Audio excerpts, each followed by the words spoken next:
Found this super fascinating TikTok video from this dude describing how empires fall. Give this a listen. Not a panicky, alarmist type person, and I don't do conspiracy theories. But history tells us this country is on the verge of collapse. I will quickly give you the 6 things that lead to the collapse of an empire, in this case, the United States. Ray Dalio studied the rise and fall of empires going back 500 years, and every time, the collapse was followed by the same 6 phases. Phase 1 was a new order rising, strong leadership, solid education, innovation, unity. Yeah, we had that. Post-World War II, when we actually built stuff and invested in people. That's super fascinating that he says that. I'm not completely convinced that we had that, although post World War II was a kind of golden age, especially since the people returning from the war like had military pensions and the economy was in like a really, really good place at the time and everything. That's interesting. Phase 2 was peace and prosperity. Productivity booms, the economy grows, people trust in institutions. Well, we had that. The middle class was strong, unions had power, and the government wasn't a punchline. That's true. Phase 3 is massive debt and wealth gaps. The rich get richer, and the poor get tax advice like stop buying coffee. Well, we're there, because the top 1% own more wealth than the entire middle class combined. Phase 4, internal conflict and political polarization. All right, let me just step back for a second here. What he mentioned here, the top 1% own more wealth than the entire middle class combined. This is an actual intentional strategy by Republicans. I don't know if people realize this, but there's a strategy called starve the beast, where Republicans want to destroy the government, right? That's like a stated goal. Make it so small that you can drown it in a bathtub, Grover Norquist. But they know they need Democrats' help to do it. They can't just go off half-cocked and do it themselves. So their strategy is to complain about taxes and say, we need tax cuts, we need tax cuts, we need tax cuts. And they cut them into the ground until the government literally cannot afford to, like, there's no funding, no nothing. So you have to cut programs. Only tax cuts have led to the filthy rich getting filthy richer. And at this point, we can't cut spending enough to dig our way out of this. We must raise taxes on the rich. There's no other choice. So the reason that we're in this position, top 1% own more wealth than the entire middle class combined, was a direct, intentional effort by Republicans to destroy the U.S. government. And it's a known political strategy that is discussed openly and written about in books and everything and enacted directly. That's why we're here. Phase 4, internal conflict and political polarization. Trust erodes, people stop believing in the system. Well, we have one party destroying the country and the others watching. Nobody's solving.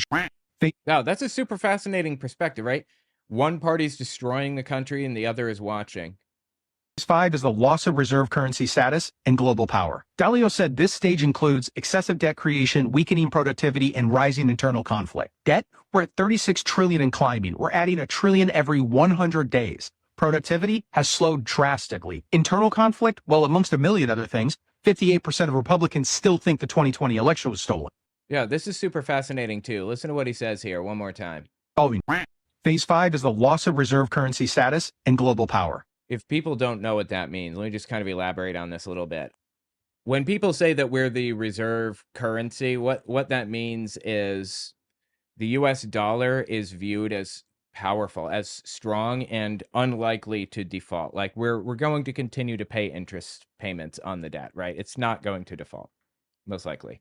And as a result, when people want a very secure, safe investment that they know is going to work out well on their behalf, they'll invest in the dollar. They'll buy a whole bunch of our debt, right? So we spend a bunch of money, or somebody buys a bunch of government US bonds, and the US Treasury puts that money into our bank account and pays for various things, and we give them this certificate. Basically says you can call in this debt anytime you want, and it's going to gain interest of, I don't know, like 1% per year or something like that.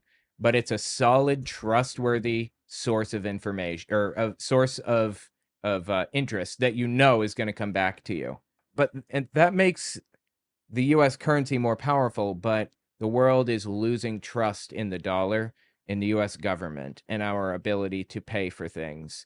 So they're going to start calling in those debts, and the US government is going to have to start paying out even more because the world has kind of lost faith in the US dollar. That's what loss of reserve currency means.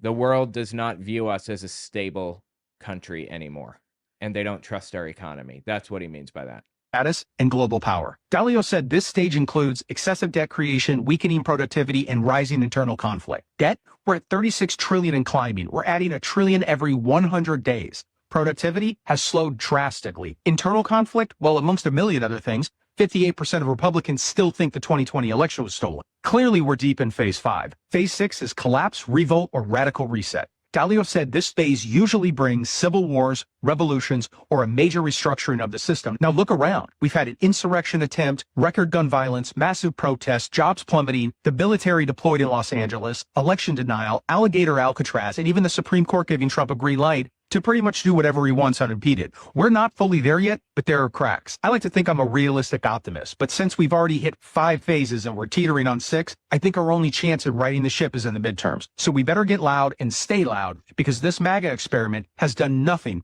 but fast track us to be another example in Ray Dalio's book. That's absolutely fascinating. And honestly, I think that what he said there about riding out here, Chance at righting the ship is in the midterms. yeah, righting the ship in the midterms. I know that people feel like discouraged by that or feel like it's hopeless or whatever. I don't. Do you know that there have been a number of like special elections between when Trump was elected and now? Like there was an election in Wisconsin, I think, for a Supreme Court justice there. There's an election in New York City for the mayor, the Democratic primary for mayor. Mamdani won. Every single election that has taken place, pretty much since Trump was elected, has been a progressive, a left-wing progressive. Now, I think that I'm taking that as a sign that a massive number of people in the United States have been politically awakened, are aware of what is happening, and want to stop it. And the fact is, when democracy starts to fail, people start paying attention. That's how it has always worked. And when people start paying attention, when more people start voting, when you get higher voter turnout, say 80%, the ship gets righted almost every single time. You know, in World War II, or before World War II, in Germany, 1933, voter turnout was about as high as it could get. There were 2 candidates, Hitler and Paul von Hindenburg. They were both right-wing nutcases, but Paul von Hindenburg was objectively the lesser of 2 evils. Voter turnout was something like 85% of eligible voters. That's insane. I think we only ever see like 30, 40, 50% of eligible voters in the United States. 85%. And they did it. They righted the ship in Germany in 1933. They voted Hitler. They voted against Hitler, and they voted for Paul von Hindenburg to win the election, and he won. And then he appointed Hitler to the chancellery. So that was kind of a lost cause. But the point is that when democracy starts to fail, people start to pay attention. When people pay attention, they voter turnout goes up. When voter turnout goes up, democracy starts to correct itself.